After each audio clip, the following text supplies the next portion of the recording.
The engagement party was in full swing when I arrived at the Grand Meridian Hotel, pulling my modest Honda into the valet area. My sister Jessica's Mercedes was already prominently displayed near the entrance, gleaming under the carefully positioned lights. She'd made sure of that, of course.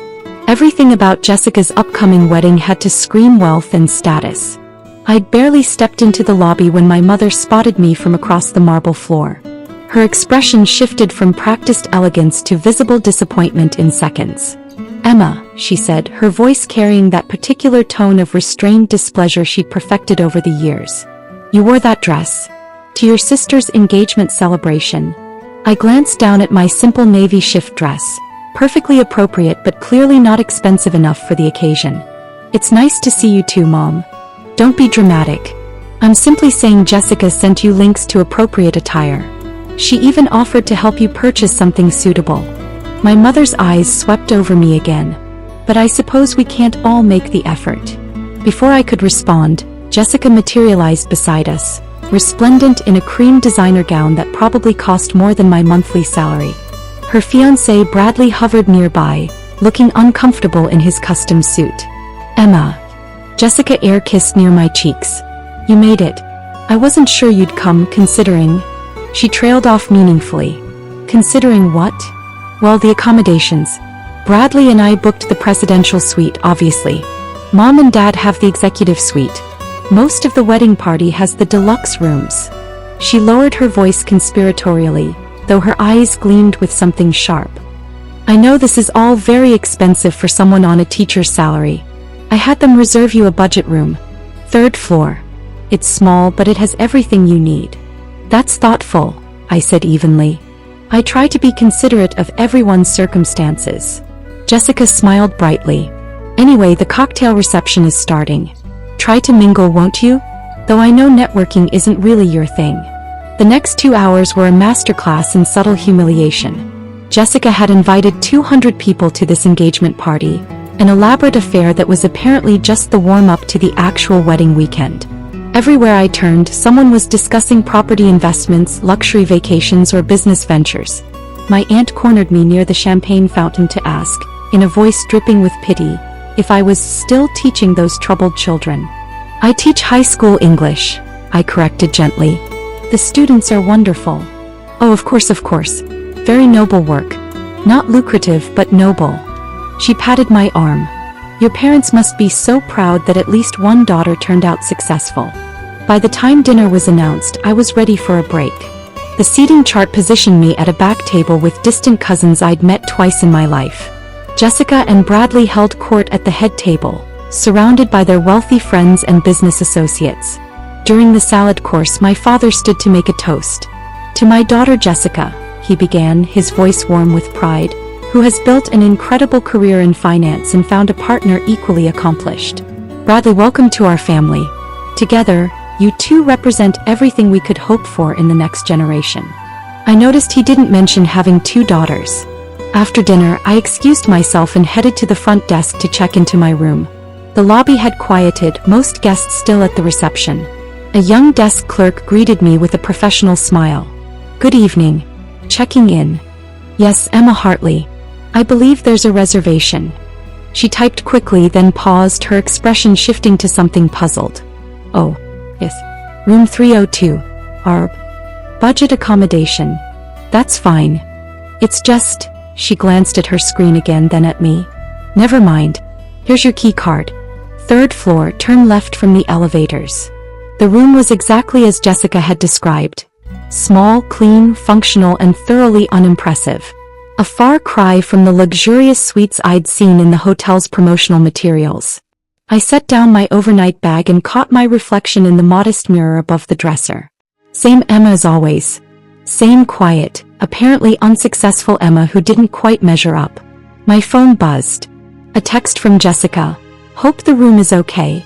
Breakfast tomorrow at 9 in the Skyview restaurant. It's formal, so dress accordingly." I was about to respond when another text came through, this one from my mother. "Please try to look presentable tomorrow. Jessica's future in-laws will be there." I turned off my phone and went to bed. The next morning, I chose a simple gray pantsuit and minimal jewelry. Presentable but not ostentatious. When I arrived at the Skyview restaurant, the entire wedding party had already gathered. Jessica had clearly gone all out, floral arrangements on every table, a specialized breakfast menu, and what appeared to be a champagne fountain. Emma.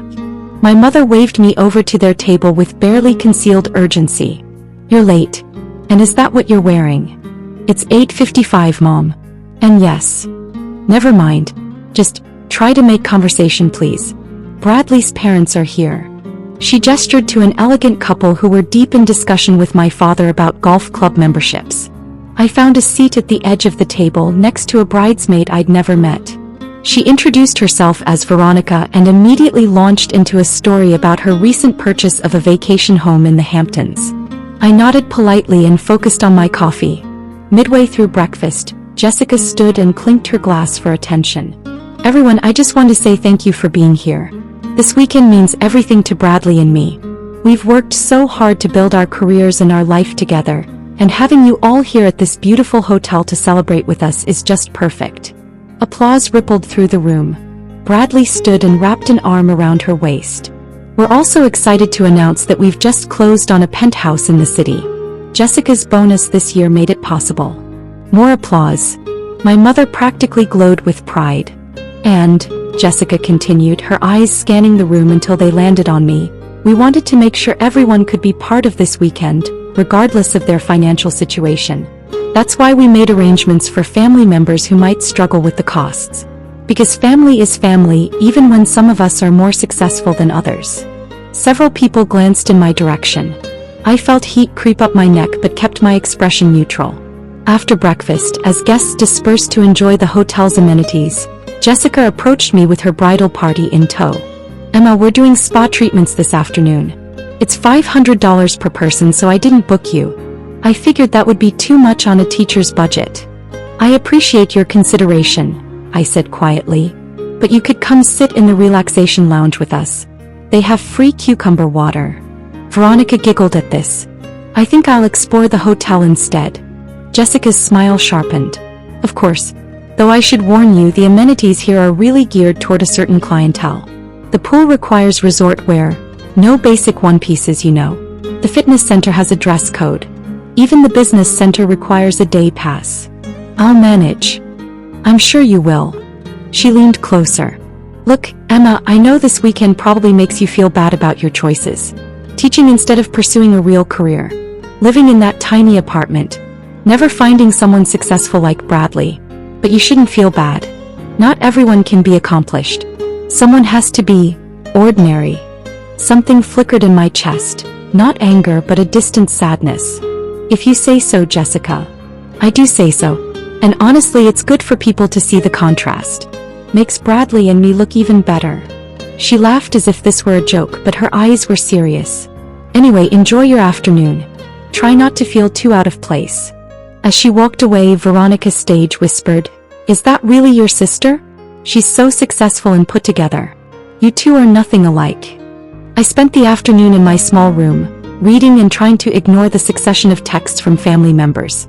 My aunt wanted to know if I needed help finding professional clothing for the rehearsal dinner.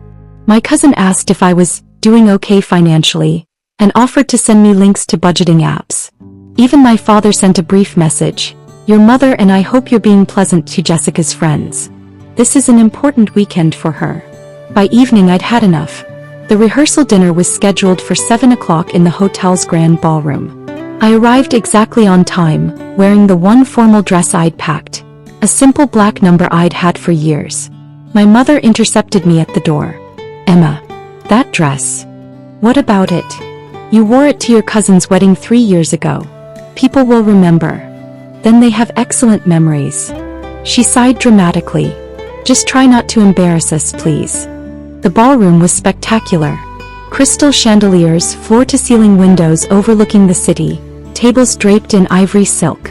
Jessica had outdone herself. I found my place card at a table near the kitchen doors, as far from the head table as possible while still technically being in the room. Dinner was an elaborate 5-course affair. Between the second and third courses, Bradley's father stood to make a toast. To Jessica and Bradley. Two brilliant young people who represent the very best of their generation. ambitious, successful, and completely devoted to each other. Then my father stood. "I'll be brief. Jessica, you've exceeded every expectation we ever had. Your career, your accomplishments, your choice of partner.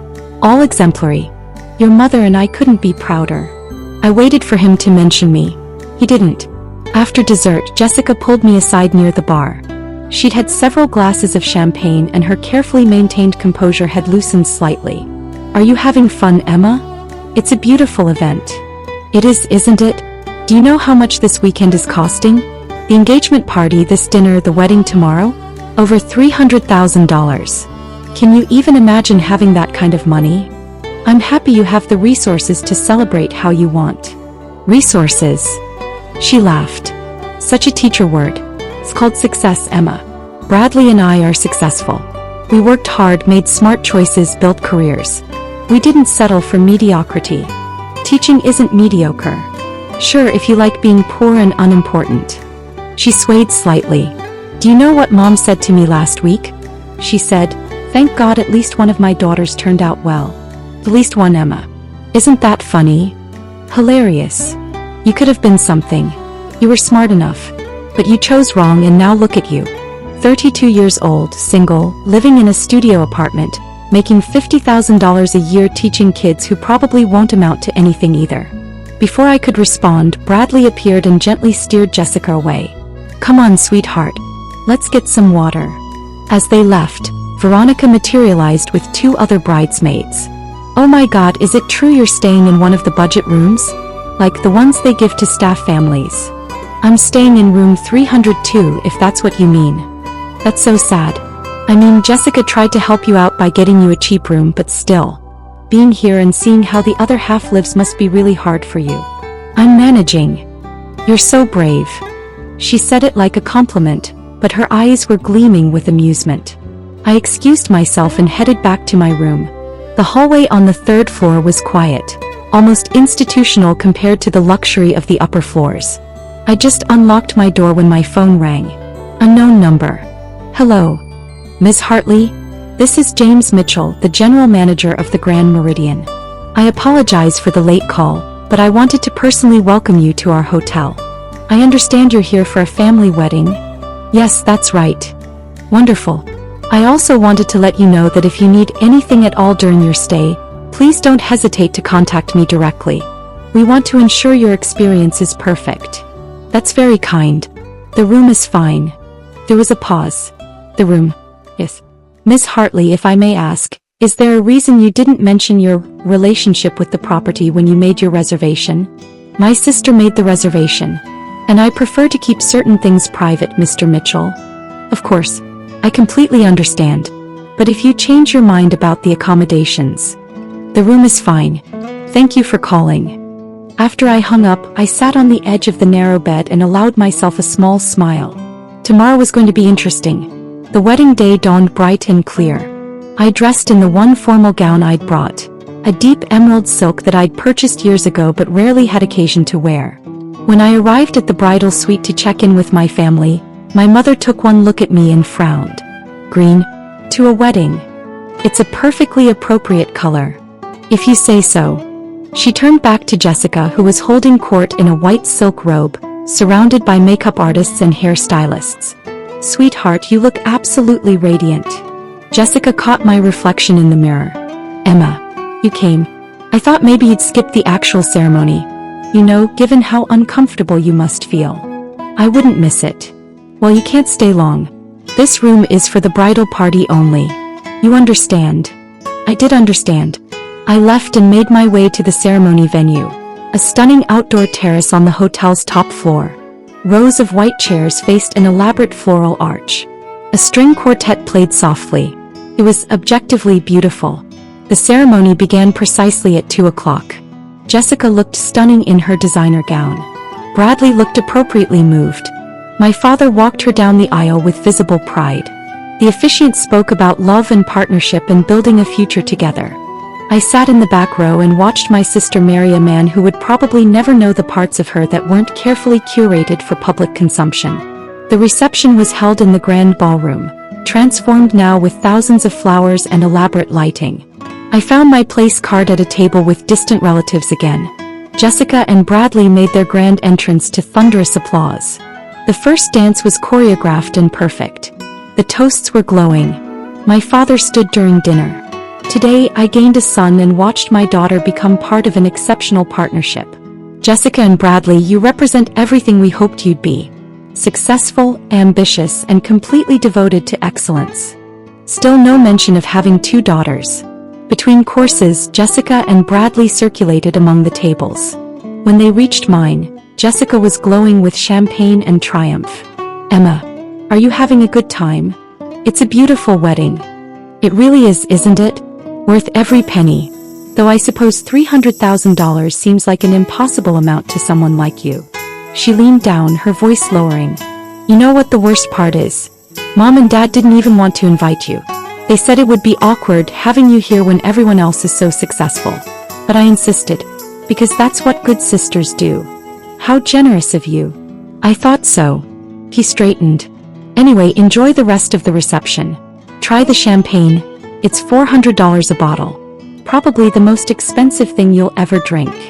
As she walked away, one of Bradley's groomsmen slid into the empty seat beside me. You're the sister, right? The teacher. Yes. That's cool. I mean, it's no Fortune 500 company, but someone's gotta do it, right? He grinned like he'd said something kind. The reception continued. Dancing, more champagne, and elaborate cake cutting.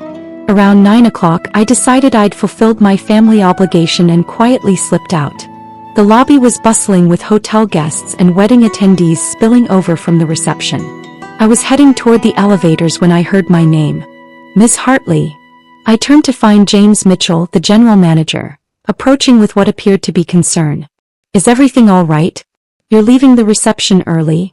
Just tired. It's been a long weekend. Of course. Though I did want to speak with you briefly if you have a moment. Before I could respond, my mother's voice cut through the lobby. Emma, where are you going? The reception isn't over. She approached with my father in tow, both looking displeased. Behind them, I could see Jessica and several wedding guests had followed, apparently curious about the commotion. I was just heading to my room, Mom. Without saying goodbye. How rude. My mother noticed Mr. Mitchell. Oh, I'm sorry. We didn't mean to interrupt. Mr. Mitchell smiled politely. No interruption at all, Mrs. Hartley. I was just speaking with Miss Hartley about her stay. I hope she hasn't been complaining. My mother laughed lightly. We explained that she's on a limited budget. The budget room was appropriate for her circumstances. Mom, I said quietly. What? It's true. You can't afford to stay in a luxury hotel like this on a teacher's salary. There's no shame in that. Jessica had reached us now, slightly breathless from her hurried exit from the ballroom. What's going on? Nothing, I said. I was just leaving. The manager stopped her, my mother explained. I hope Emma didn't cause any problems with her accommodations. Mr. Mitchell's expression had shifted to something carefully neutral. No problems at all. Though I confess I'm somewhat confused by the situation. What situation? Jessica's eyes narrowed. Well, Mr. Mitchell said slowly, I'm trying to understand why Ms. Emma Hartley, the owner of this hotel, was placed in our smallest budget room while her family occupies the luxury suites. The lobby seemed to go very quiet. My mother stared. What?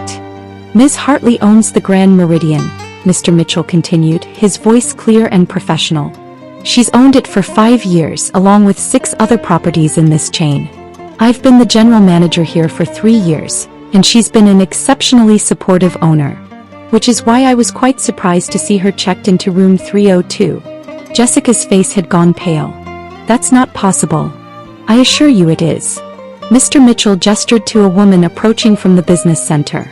This is Patricia Coleman, our director of operations. Perhaps she can clarify. Patricia, a sharp-eyed woman in her 50s, nodded to me respectfully. Ms. Hartley, I wanted to personally thank you for the staff bonuses you approved last quarter. The team really appreciated it. You're welcome, Patricia. My father found his voice. Emma, what is this? This is my hotel, Dad. I bought it 5 years ago. The Grand Meridian was struggling and I saw potential. I've been working with Mr. Mitchell to turn it around. But you're a teacher, my mother whispered. I am a teacher. I also invest in real estate. The two aren't mutually exclusive. Jessica was shaking her head. No, this is some kind of mistake. You live in a studio apartment. You drive a Honda. I live simply because I prefer to, and I invest my money rather than spending it on expensive cars. I turned to Mr. Mitchell. Thank you for your concern about my accommodations. I chose the budget room deliberately. I wanted to experience what our most cost-conscious guests experience. Of course. He paused. Though I should mention that room 302 is scheduled for renovation next month. The budget tier hasn't been performing well in our guest satisfaction surveys. I noticed. Let's discuss upgrades tomorrow. Patricia cleared her throat gently. Ms. Hartley, I hate to interrupt, but the city councilwoman just arrived. She's hoping to speak with you about your proposal for the Community Education Fund. The what? My father's voice was faint. Ms. Hartley has been working with the city to establish a fund that provides resources for public school teachers, Patricia explained. It's quite generous, $5 million over 5 years. My mother sat down heavily on a nearby sofa. Jessica was staring at me like she'd never seen me before. You have $5 million to give away? I have considerably more than that, Jessica. But I prefer to use it for things that matter. Education. Community development. Sustainable business practices. I paused. Not $400 bottles of champagne at weddings designed to impress people who don't really care about you. Emma. My father stepped forward. Why didn't you tell us? When would I have told you, Dad? Between the comments about my mediocre career?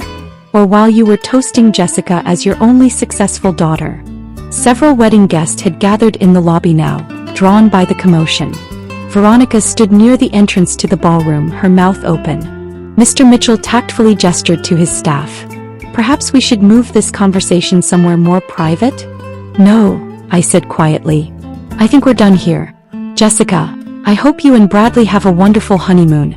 Mom, Dad, enjoy your executive suite. I'll be in my budget room if anyone needs me. I started toward the elevators. Wait. Jessica's voice was small. Emma, I didn't know. If I'd known. If you'd known I was wealthy, you would have treated me differently. I know. That's exactly why I didn't tell you. I turned back. You spent this entire weekend making sure everyone knew I was less than you. Poor, unsuccessful, mediocre. And I let you because I wanted to see who you really were when you thought I had nothing you wanted. That's not fair, my mother protested. We're your family. Are you? Because family should care about who someone is, not what they have. Family shouldn't need a financial portfolio to show respect. My father looked stricken. We never meant. Yes, you did. You meant every word. Every dismissive comment. Every pitying look. Every time you pretended I didn't exist because I didn't meet your standards of success. I felt tears prickling but kept my voice steady. I teach because I love it. I live simply because it makes me happy. I invest quietly because I don't need recognition. And I came to this wedding because despite everything you're still my family. But I won't apologize for who I am or how I choose to live. Jessica's carefully applied makeup was starting to run. Emma, please. Can we talk about this? Not tonight. Tonight is your wedding. You should get back to your reception. I looked at Mr. Mitchell. Could you please ensure my family's suites are upgraded to our premier accommodations? I'd like them to enjoy the best this hotel has to offer. Of course, Ms. Hartley. And tomorrow morning, I'd like to meet with you and Patricia to discuss expanding our scholarship program for hospitality students. I think we can do more. Excellent. I'll arrange it. As I walked to the elevator, I heard whispers erupting behind me. The wedding guests would be talking about this for years. Jessica's perfect weekend had just been eclipsed by the sister she'd spent so long dismissing. My phone started buzzing before I even reached my room. Text after text, family members suddenly very interested in talking to me. I turned it off. The next morning, I checked out early before anyone else was awake. Mr. Mitchell met me in the lobby with coffee and a warm smile. I took the liberty of preparing the documents for the education fund, he said. And I moved up our meeting about the budget room renovations. Thank you, James. If I may say so, Ms. Hartley, you handled that situation with remarkable grace. I don't feel particularly graceful. Nevertheless. He paused. For what it's worth, the staff here thinks very highly of you. Not because you own the hotel but because of how you run it. You remember names, ask about families, invest in training. That's rare. It's just good business. It's more than that. And I think perhaps your family will eventually realize what they almost lost. I wasn't sure about that. But as I drove away from the Grand Meridian, watching it shrink in my rearview mirror, I felt something settle in my chest. Not anger. Not even sadness anymore. Just clarity. My phone buzzed. I turned it back on. A text from Jessica. Please call me. We need to talk. I'm so sorry. Another from my mother. Emma, let's have lunch this week. There's been a terrible misunderstanding. One from my father. I'm proud of what you've accomplished. I should have said so before. I would respond eventually. But not today. Today I had a meeting with the city councilwoman about the education fund. Tomorrow I had a property inspection at one of my other hotels. Next week I was meeting with a group of teachers to discuss classroom resources. My life was full. It had always been full. It just hadn't been full of the things my family valued. And that, I was finally beginning to understand, was perfectly fine.